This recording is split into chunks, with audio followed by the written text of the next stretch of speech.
Visible है कि यहाँ पर आईटी स्टॉक्स में फिर से एक बड़ी डिक्लाइन शुरू हुई है।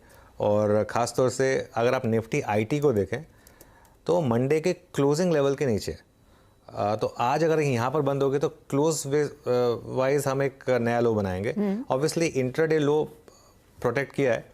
इन्फोसिस भी टेक्निकली उस दिन का जो लो था 1185, वो उसकी इतनी सिग्निफिकेंस नहीं थी, लेकिन उस दिन के लो के नीचे ट्रेड कर रहा है। तो एक सेक्टर, और ये हम लगातार इसकी बात भी कर रहे थे कि अब आईटी से मार्केट को सहारा मिलेगा नहीं, तो पूरा का पूरा दारोमदार बैंक निफ्टी पर आएगा। और बैंक निफ्टी कब तक, जैसे कहते हैं कि एकला चलो रे, कब तक वो सपोर्ट करता रहेगा, तो कभी ना कभी जाके वो भी थोड़ा सा थकेगा।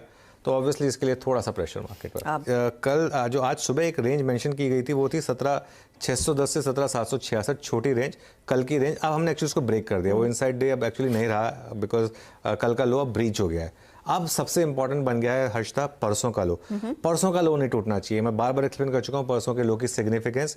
परसों का लो जो 17,574 का था, वो 200 डे सिंपल मूविंग एवरेज, जो कि बहुत इंपॉर्टेंट होता है। 200 day simple moving average market में सबसे इंपॉर्टेंट लेवल एक्चुअली होता है 200 डे सिंपल मूविंग एवरेज।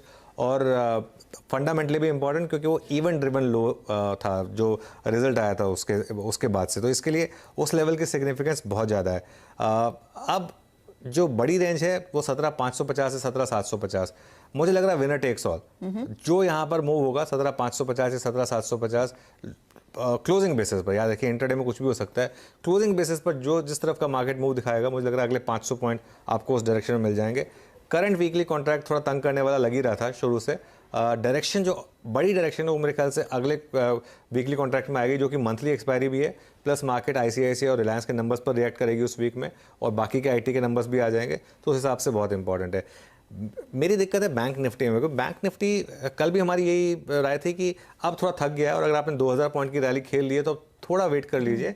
या तो 42,600 क्रॉस करने दीजिए इसको फ्रेश मोमेंटम के लिए, या इसको रिएक्शन देने दीजिए। अब आप एक बड़ी रैली के बाद कंसोलिडेशन हेल्दी होता है एक्चुअली एक इंडेक्स, एक लीडिंग इंडेक्स के लिए।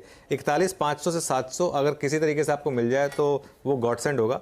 42,400 से 500 पर लगातार प्रॉफिट बुकिंग आ रही है। मैं फिर कह रहा हूं, लेकिन नया हाई पॉसिबल है मई में, अगर 41,500 पर सपोर्ट आ गया तो, और 41,500 अगर इस डिक्लाइन में नहीं टूटा तो। लेकिन फ्रेश खरीदारी अगर अब आपको करनी है तो या तो जैसा मैं कह रहा हूं पोजिशनली, तो या तो 42,600 का वेट करें, या फिर थोड़ा सा रिएक्शन का वेट करें और 41,600 700 के करीब का, तब मेरे ख्याल से एक लेने वाला लेवल आएगा यहाँ पर।